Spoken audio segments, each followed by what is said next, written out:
আসসালামু আলাইকুম রহমতুল্লাহ। কেমন আছেন সবাই? আশা করি আল্লাহর রহমতে সবাই ভালো আছেন, সুস্থ আছেন এবং নিরাপদে আছেন। তো সবাইকে নতুন একটি ভিডিওতে স্বাগত জানাচ্ছি। আজকে ভিডিওটা এনটিআরসির প্রত্যেকটা নিবন্ধনদারের জন্যই অত্যন্ত গুরুত্বপূর্ণ। এনটিআরসির শিক্ষক নিয়োগের অনেক বড় একটা আপডেট আছে, একটা একটা সুখবর আছে সবার জন্য।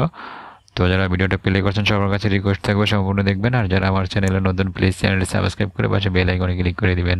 তো আজকে ভিডিওতে যে সুসংবাদটা আপনাদের দিব সেটা হচ্ছে একটা গণবিজ্ঞপ্তি প্রকাশের পরে যাদেরকে নিয়োগ দেওয়া হয় বা সুপারিশ করা হয় তাদের সুপারিশ পরবর্তী যে কাজ, যে পুলিশ ভেরিফিকেশন, এই পুলিশ ভেরিফিকেশন সম্পর্কে পুলিশ ভেরিফিকেশন করতে গেলে আমাদের দেখা যায় অনেক ঝামেলার মধ্যে পড়তে হতো ইতিপূর্বে, মানে আগের যে বিজ্ঞপ্তিগুলো গেছে গণবিজ্ঞপ্তিগুলো, ওখানে যে প্রথমত হচ্ছে পুলিশ ভেরিফিকেশন ফর্ম পূরণ করে সেটা এনটিআরসিতে পাঠানো হতো। তারপরে এনটিআরসি সেটা আবার পুলিশের যে এসবি শাখা সেখানে পাঠাতো। তারপরে অনেক ধাপ পেরিয়ে হচ্ছে পুলিশ ভেরিফিকেশনগুলো হতো। তো এখন এই যে বিষয়টা, এই বিষয়টা শিথিল করা হয়েছে এবং খুব সহজেই পুলিশ ভেরিফিকেশন করা যাবে এবং এখানে হচ্ছে সময়টা অনেক কম লাগবে, এমন একটা সিদ্ধান্ত গ্রহণ করা হয়েছে। তো আমরা একটু নিউজ দেখি পত্রিকা থেকে যে এ বিষয়ে কি বলা হয়েছে। দ্য ডেইলি ক্যাম্পাস পত্রিকায় নিউজ আসছে এরকম যে আরও সহজ হলো এনটিআরসির পুলিশ ভেরিফিকেশন প্রক্রিয়া। এনটিআরসির সুপারিশে নিয়োগ পাওয়া শিক্ষকদের পুলিশ ভেরিফিকেশন প্রক্রিয়া আরও সহজ করার উদ্যোগ নিয়েছে অন্তর্বর্তী সরকার। দ্রুত ভেরিফিকেশন সম্পন্ন করতে এ পরিবর্তন আনা হচ্ছে বলে জানা গেছে। গতকাল রোববার শিক্ষা মন্ত্রণালয়ের মাধ্যমিক ও উচ্চশিক্ষা বিভাগের সভাকক্ষে অনুষ্ঠিত সভায় এ বিষয়ে নীতিগত সিদ্ধান্ত হয়েছে। জানতে চাইলে মাধ্যমিক উচ্চশিক্ষা বিভাগের অতিরিক্ত সচিব মোহাম্মদ মিজানুর রহমান দ্য ডেইলি ক্যাম্পাসকে বলেন, পূর্বে পুলিশ ভেরিফিকেশন ফর্ম পূরণ করে এনটিএসসিতে জমা দিতে হতো, তবে নতুন নিয়ম অনুযায়ী অনলাইনে ফর্ম পূরণের পর এটি টেলিটকের মাধ্যমে সরাসরি এসবির কাছে চলে যায়। পরবর্তীতে এসবি ভেরিফিকেশন সম্পন্ন করে প্রতিবেদন জমা দেবে। এই পরিবর্তনের কারণ জানতে চাইলে ওই কর্মকর্তা আরও বলেন যে পুলিশ ভেরিফিকেশনের কাজ সম্পন্ন করতে অনেক সময় লেগে যায়, এ সময় কমিয়ে আনতেই মূলত এই উদ্যোগ নেওয়া হয়েছে। তো আরেকটা সিদ্ধান্ত কথা বলছিল, বা আরেকটা সিদ্ধান্তের কথা জানিয়েছিল এনটিআরসিএ শিক্ষা মন্ত্রণালয়কে, যে সেটা হচ্ছে যে ম্যানেজিং কমিটির হাতে থাকবে হচ্ছে পুলিশ ভেরিফিকেশনের বিষয়টা।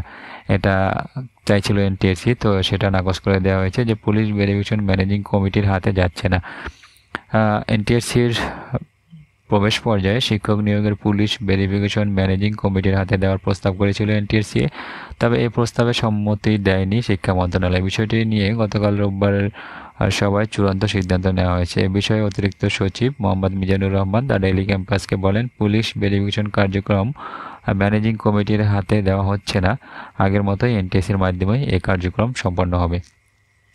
তো এই যে আরেকটা বিষয়, যে ম্যানেজিং কমিটির হাতে যদি বিষয়টা থাকতো তাহলে কিন্তু এখানে একটা যে জিনিসটা দেখা যেত যে এই পুলিশ ভেরিফিকেশনের জন্য ম্যানেজিং কমিটি বিভিন্ন ধরনের টাকা পয়সা চাইতে পারতো, ঘুষের লেনদেন এখানে হতো, বা প্রার্থীদের কাছ থেকে যারা সুপারিশ পেতেন তাদের কাছ থেকে মোটা অঙ্কের একটা টাকাও কিন্তু তারা দাবি করতে পারতেন। তো এই জন্য এনটিএসসি যে প্রস্তাবটা দিয়েছিল সেটা কিসের ভিত্তিতে দিয়েছিল, কেন দিয়েছিল সেটা আসলে বোধগম্য নয়। তবে শিক্ষা মন্ত্রণালয় থেকে যে সিদ্ধান্তটা নেওয়া হয়েছে যে এটা এনটিএসসির হাতেই থাকবে বা ম্যানেজিং কমিটির হাতে দেওয়া হবে না, এটা খুব ভালো একটা সিদ্ধান্ত। যদি এটা ম্যানেজিং কমিটির হাতে যেত তাহলে নিশ্চিত করে বলাই যায় যে এখানে কিন্তু টাকা পয়সার লেনদেনের বিষয় চলে আসতো।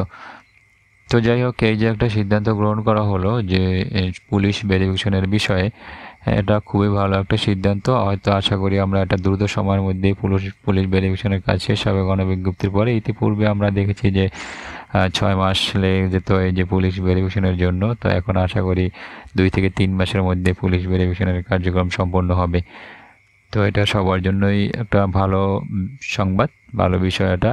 এনটিএসসির প্রত্যেকটা নিবন্ধনধারীর জন্যই, যারা আছেন যে গণবিজ্ঞপ্তিতে আবেদন করে তারপরে চাকরি পাওয়ার যারা আমরা আশা করি, তাদের প্রত্যেকের জন্য এটা একটা ভালো বিষয়। তো যাই হোক সম্মানিত ভিউয়ার্স, এই ছিল হচ্ছে এনটিএসসি সম্পর্কিত আজকের বিশেষ আপডেট। শেষ করছি এর সাথে। ভিডিও ভালো লাগলে লাইক কমেন্ট শেয়ার করবেন। সবাই ভালো থাকবেন, সুস্থ থাকবেন এবং নিরাপদে থাকবেন এই প্রত্যাশা। আল্লাহ হাফেজ।